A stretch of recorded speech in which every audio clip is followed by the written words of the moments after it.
Well, welcome to I believe it's the second Ask the Gaffer of the season. First one since we've actually started the season, though. And obviously, you're down in Aldershot now. Just thanks for taking the time, and I'm sure you've got a bit of preparation still to do. Yeah, not a problem at all. Like I've always said, I'm happy to answer anybody's questions. I'm happy for communication, for us to be quite concurrent. And let's see what's going. Let's see what people have got to say. Yeah, like you say, obviously plenty of interesting questions coming in from the fans. But first, quick congratulations on winning Vanarama's Manager of the Week. How does that feel? Thank you.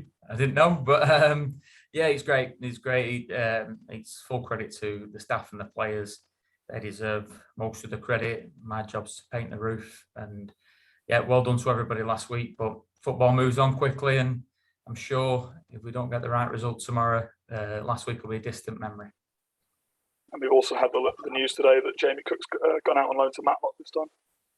Yeah, Jamie's a good young prospect, and somebody like we've always said, we want to create a production line here for years to come of good young players coming through the system. And Jamie's one of them players, a top player, had a really good spell at FC United. And now he moves on to Matlock, who are doing well in the league, and another experience for him and another chance to play some games. Obviously, 7 games in so far. The league's sort of starting to take a bit of shape. How are you feeling so far? Yeah, it's been a reasonable start. We've got some good points on the board.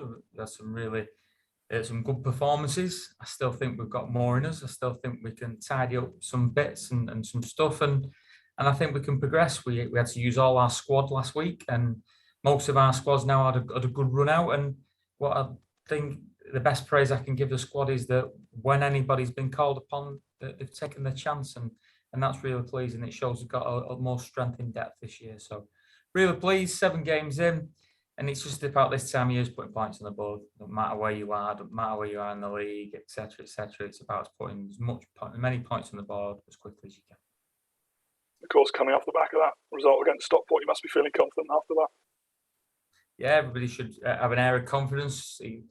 The worry as a manager is that confidence doesn't turn into arrogance, and that's a really fine line and a really fine balance, and something that I've been discussing with the squad all week. That yes, we should be confident, yes, we should be high, but when confidence becomes arrogance, complacency comes in, and that's where we've got to be very careful. And of course, that was the last of your 2-match ban as well. Yes, taking my medicine served my punishment. And we move on, and somebody else's turn to get slagged off in the media next week. And how are you feeling ahead of Aldershot tomorrow? Yeah, confident. Obviously, it's an interesting test because you're not really sure what the new manager will do. I know Mark well. I'm on a course with Mark at the moment. He's a really good manager and a really good coach, and I'm sure he'll have fresh ideas coming into the building. I'm sure that he'll get an extra 10% at least out of the players tomorrow, and it's going to be, we're going to have to make sure that we're ready, because in some respects we're probably going to have to be better than we were against Stockport because of the nature of the new manager coming in. And you mentioned Aldershot without the manager, and then of course we face Barnet the week after, who have also sacked their manager. Yeah, I don't like to see anybody lose their jobs. I mean, back to Aldershot, Danny was a good friend. Danny Searle was I did my badges years ago with Danny, and a really good coach and a really good manager. Unfortunately, he's lost his job, and the same with Harry. And obviously, Harry was at my old club, Oldham, and him and Paul Butler, I know Butts well. And I just don't like to see anybody lose their job. It's a fickle industry. It's a horrible industry. It's probably the best job in the most horrible circumstances. Is probably a football manager, but it is what it is, and I wish them all the best, and I hope they get back into work as soon as possible. And now I'll move on to the fan questions now, and I'll start with Anthony Cope, who's asked for an update on the progress of Matty Stenson. Yeah, Steno's back out on the pitch doing with the players, with the group, non-contact. So anything that's non-contact or technical or maybe patterns of play, he joins in all of them. He looks sharp. He's that goal scoring instinct he's got. His looks still there, which is a good sign. And then when we break out into sort of the opposed stuff, he then goes off with Aaron, the physio, who's been putting in through his paces since his injury and making sure that knee's robust as ever to make sure that he's ready to come back. He's still on schedule for an end of November return, and like he'll be like a new signing to us, and it's allowed us to make him more robust, strong, and hopefully that'll help him not just this season, but as he moves through his career. And now we've had a couple of questions then from Aaron Bottomley, and I'll start with probably his biggest question. How far do you feel you can take this club? Oof. Yeah. That's a $1 question, isn't it? I'd like to think we've taken them a very long way in the 2.5 years, or just over 2 years that me and Chris have been here. I think we've moved this club into a full-time environment. We've moved this club into competing at the right end of the table. We've got a production line of players coming through. We've got good young players within the team. We've got a recruitment policy that allows us to keep trying to find and produce the next player. And we want to continue to do that. Do we think we've achieved what we've achieved? No, we want to keep this club moving forwards. But I wouldn't like to put anything tangible on it. Obviously, utopia is we're back in the league. If I could get this club back in the league, well, wow, what an achievement. If we as a collective in terms of staff and players can get this club back in the league, what an achievement. But if we keep moving in the right direction every month, every year, we're only going in the right direction. I said at a fans forum the other week, I think it's a great time to be a Halifax Town fan, because you can see the progression of the club, you can see the ambition of the club behind the scenes of what we're trying to do. That might not just be in pounds and pence, but that's in other creative ways of how we want to do that. Commercially, we're now driving the commercial side forward, and I think in terms of it, we all know what the goal is. We all know where we want to be, and how far can I do that? Well, only time will tell, but I'd like to think that all roads are pointing in the right direction. And moving on to Aaron's second question, how did you find it sitting at the back of the stands watching the game? Obviously, that's something you did for a fair bit last season as well. Yeah, in terms of as a coach, I probably see more up there and can give an opinion more. I mean, Sarge had the microphone going down to Millie on the touchline. He must have had a bad back Sunday morning because I was whacking him in the back by every 10 seconds and tell Millie this, tell Millie this, tell Millie. So in terms of a coaching experience, I like it. I think it's really good for me as a coach. In terms of what does the fans want to see the manager? They want to see him on the side of the pitch. Now, in other countries, that doesn't happen. In those sports, that doesn't happen. But for some reason in this country, our fans like to see the manager on the side of the pitch, and that's fine. I feel like I'm a more equipped manager now in my third season to deal with tactically on the touchline, and I think you've seen that in the decisions we've made in game, and we try to always be positive in the decisions we've made in game, and hopefully that continues. So yes, I enjoyed it, but it's back to the touchline tomorrow for me. Of course, and then the final one from Aaron is: do you personally go out and watch the players we have that are out on loan, or do other members of staff do this? We all do it. Is the answer to that. We are out every week. Me, Chris, Gareth McClelland, head of recruitment, Jacko, the kit man, goes to games. Oaksy, Pogsy, the goalie coach, goes to games. We all go to games, and I tell them where I want them to go. So I didn't get to see Jamie at FC United, for example, just because of fixtures and when his fixtures were and when our fixtures were. But I'm desperate to go and see him out on loan at Matlock. But Gareth McClelland, the head of recruitment, saw him twice, gave me 2 reports. I sat down with Jamie and we discussed them reports. I spoke to the manager of FC United. So I use my contacts as well as I can, but rest assured, we make sure we don't just send our loan players out and that's it. We make sure that they are getting what they need and getting that fulfillment they need to make sure they're better players when they come back to us. That's brilliant. And then Daniel Bamford has also submitted a couple of questions. Firstly, what areas of the team are you still looking to recruit for, if any? Well, I mean, I'm reticent to say this, but I'm kind of happy with the squad where we are at the moment, because I think like I said to you at the start, the biggest credit I can give the boys is that whoever's had the chance come in, they've done the job. And they've done the job excellently well. And some of them are young players that were unproven at this level, and they've started ever so well. So, in answer to your question, I'm quite happy where we are at the moment. There's obviously room in the budget to go again when required, and that's by design, by me and David designing that in a way that makes sure that there's room as and when we need it. I've made no secret of the fact that we did put a couple of bids in for a centre forward. That didn't come off, but with how Billy started and being able to bring Jack Dale in and Jerry Mack also progressing really well, that we think we're all right in that area, and we'll just see how it develops and moves on. These are long seasons and tough seasons, and sometimes things can come out of the blue where we need to be ready. So recruitment continues behind the scenes in terms of players' availability, in terms of who's next, where do we go if there's an injury. That's all ready, and it's a massive part of what we do here. And as and when we feel maybe there's a dip or an extra body could just give the squad a little bit of a lift, then we'll do that bit of business. But I'm quite happy where we are at the moment. And then Daniel's second question, when do discussions begin with for new contracts for the players? Well, it's been different this year because obviously people think I use budget as an excuse. I don't. But we have a small budget here, so we have gone with a lot of more 1-year deals because some of them are gambles because it's not been clear cut of how well they've done in the career or well they've done in the past 12, 18, 24 months. So there has to be a little bit of, you don't want to put people on 2-year deals if we don't think they're what we need. So there's a gamble either way there.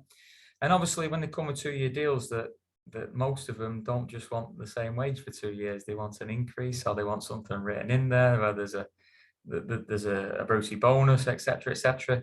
And in some respects, we can't commit to that because of the nature of the budget. So yes, we have had a more 1-year deals this year, but that's just the nature of the beast. And in answer to your question, when we feel appropriate that we should be sitting down with these players, now some of them you can sit down to and they'll want to hedge the bets, and some of them that will be happy to stay. So as we probably get to 15, 20 games, me and the chairman had spoke around Christmas time that we needed to sort of maybe mop up some of the 1-year deals and do that.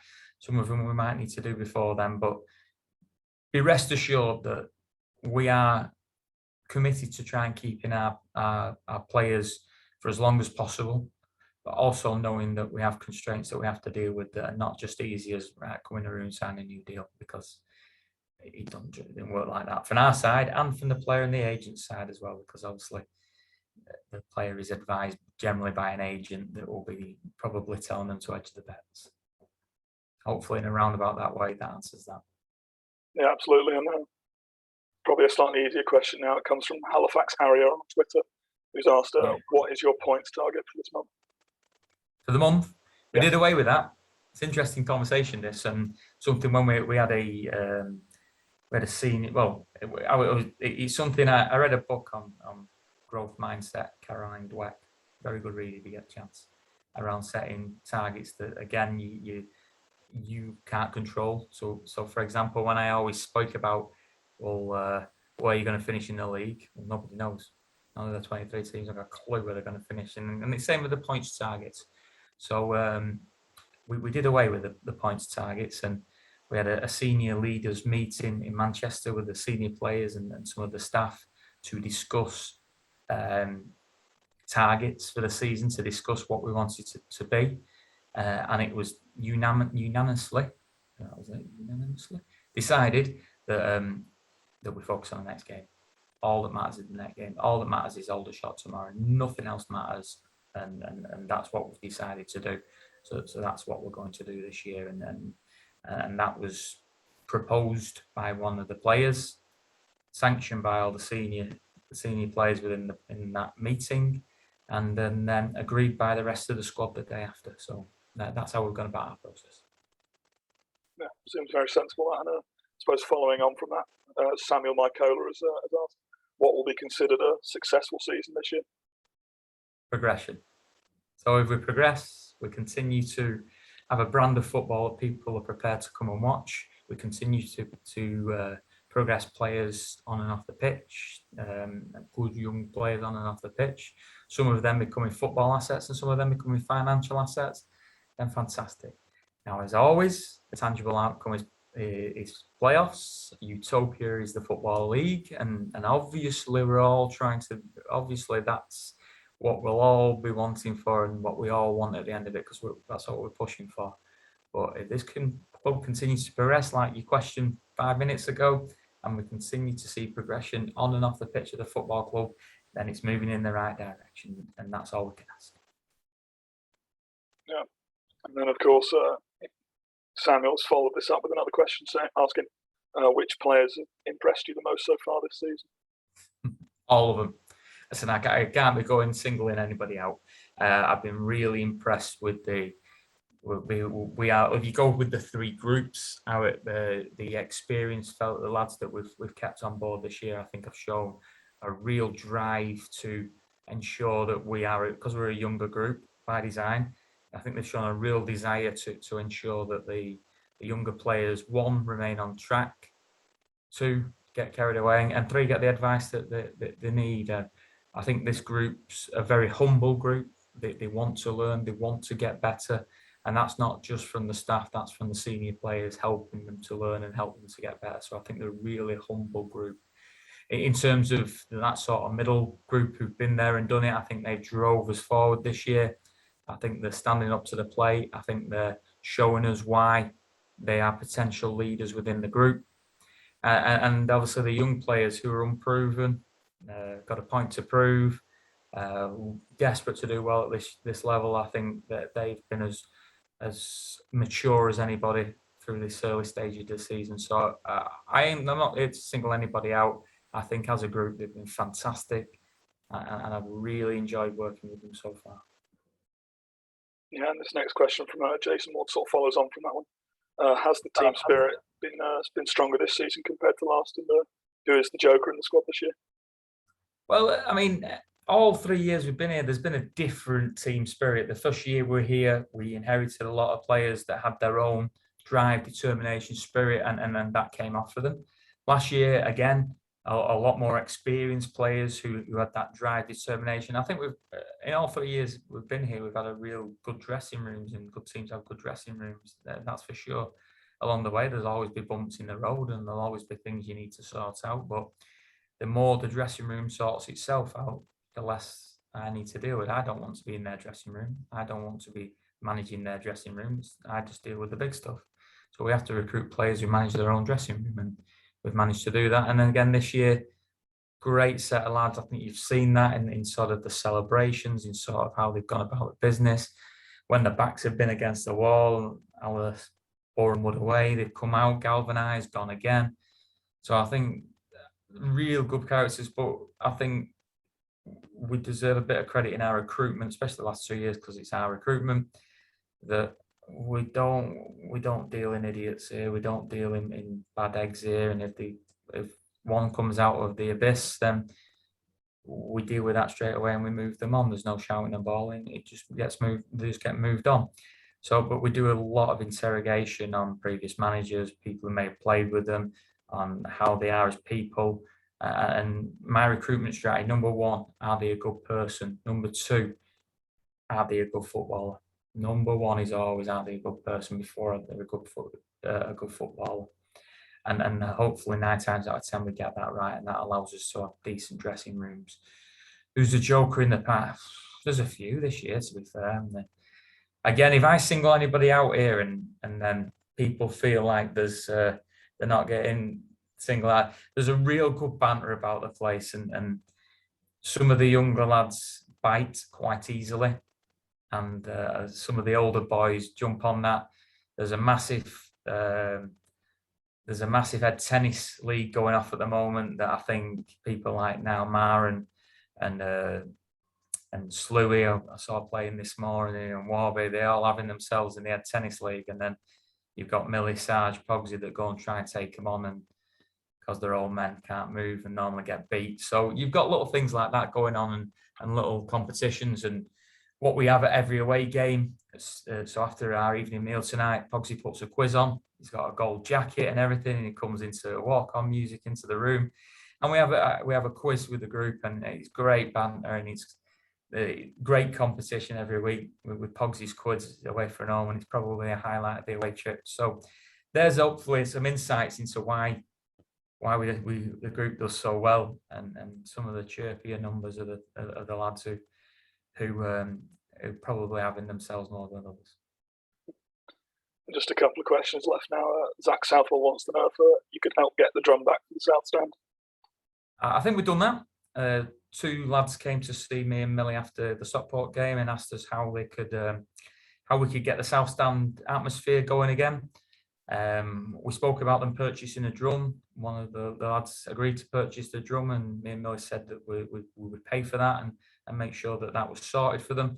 And then any other ideas that we can get just to get the crowd bouncing. The last 2 home games, it's been brilliant. It's been bouncing, but things have been going our way. So my question is that at some point things won't go our way, and we need that same level of drive and determination when our backs are against the wall to get us going and galvanise us and keep us going. So it's been good so far. The drum's the first thing. If anybody's got any other ideas, feel free to speak to us. Let's work with it together. Let's get let's get the ground bouncing, so teams don't come and take over and all the Canaries away teams, whether we're winning or we're losing. So great effort so far. Let's keep it going, even through the bumpy times. Yeah, like I say, it's fair to say the fans have made their voices heard so far this season. It's been great. Probably the best I've heard. Loved it. Great. And I can't tell you how much difference it makes. Positive energy around the place. I can't tell you how much difference that makes. Yeah, a couple of fun questions to end now. Anthony Sims has asked, what motivated you to change your hairstyle? There's been a lot about this, hasn't there, really? Well, in lockdown, you couldn't get an haircut, could you? And then so I decided. I didn't think I could grow it, was the first thing. I thought that was me done. But in lockdown, obviously, you couldn't get an haircut. So you're just moving it across and try to deal with it and do something about it. So I thought I'd go to the barbers across the road and say, right, just trim it up, see where it goes. And I came back and my wife said, that's the best haircut you've had in 12 years. So I think there's a clue there somewhere. So I've stuck with it. She's not made a comment since, but I've stuck with it, and there's no dye, there's no artificial stuff going on with this. As my mum would say, is yeah, lovely blonde hair when you were a child, and I'm glad you've brought it back. So if my mum's happy and my wife's happy, that'll do for me. I mean, I think you mentioned it there, but Adrian Hollands had a quite specific question about whether you use L'Oreal Ivory blonde hair dye or the housewife's favourite ash blonde hair dye. Brilliant. No, none of the above. None of it. I use whatever the missus leaves in the shower. So I ain't got a clue what that is. But I think it's Dove, actually. I tell a lie, I think it's Dove. But all natural colouring. Yeah, but there's no colouring in this case. That makes it done for the fans' questions. Brilliant. Right, listen, and again, looking forward to seeing you next home game. Notts County at home, big game for us. Wow, Southend, Stockport, Notts County, 3 belting home games, and I'm looking forward to seeing you. I'm looking forward to seeing the travelling fans tomorrow down at Aldershot. Keep up the good work, and we'll try our best to keep our side of the bargain. Yeah, absolutely, and good luck tomorrow, and hopefully we'll be bringing back all 3 points. Thanks, mate. Spot on.